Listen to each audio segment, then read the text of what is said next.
నా ప్రియమైన సహోదరులారా, ఎంతో కొంత మీరు యేసు ప్రభుని ఎరిగిన వాళ్ళు, లేకపోతే ఈ క్యాంపస్లోకి, ఈ యొక్క ఆవరణంలోనికి మీరు రాలేరు. ప్రభువు మిమ్మల్ని పేరు పెట్టి రాత్రి ఇక్కడికి తీసుకొని వచ్చాడు. ఎవరు అనుకున్న రీతిగా రాలేదు, అనుకున్న రీతిగా ఎవ్వరు ఇక్కడికి రాలేదు.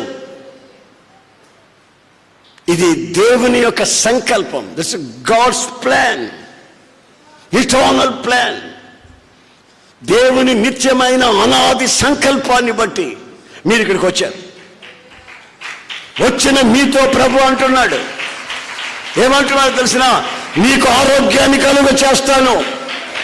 అది మనసులో కానీ, శరీరంలో కానీ, ఆత్మలో కానీ, నీ గాయములో నేను మాన్పుతాను. దేవునికి స్తోత్ర.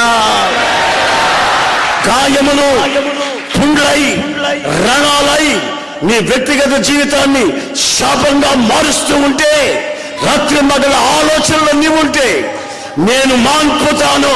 నేను రోషము గల దేవుణ్ణి. ఆమేన్, హల్లెలూయా. దేవుణ్ణి ఎరిగిన నీవు, సజీవుడైన యేసయ్యను ఎరిగిన నీవు, సమాజము మధ్యలో యేసయ్యే దేవుడిని ఒప్పుకోవాలి. ఆయన తప్ప వేరొక దేవుడు లేడు అని చెప్పాలి.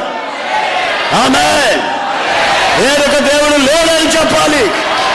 వేరొక దేవుడు లేడు అని చెప్పాలి. యేసుక్రీస్తు సుచరిత్ర గల దేవుడు. కామకోద మదమత్సర్యాలు లేవు. నడకలో కానీ, పడకలో కానీ, చూపులో కానీ, వస్త్రధారణలో కానీ పరిశుద్ధత మాత్రమే ప్రకటించిన వాడు. ఆయన పేరే నజరేయుడైన యేసు.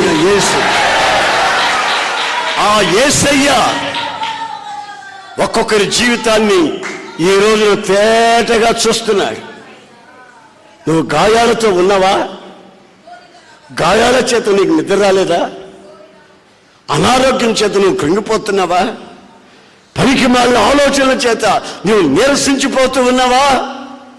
అలాగైతే నేను ఈ రాత్రి, రైట్ నౌ, ఈ రాత్రే, రేపు కాదు, ఈ రాత్రి నిన్ను నేను ముడతాను. హల్లెలూయా, హల్లెలూయా, హల్లెలూయా.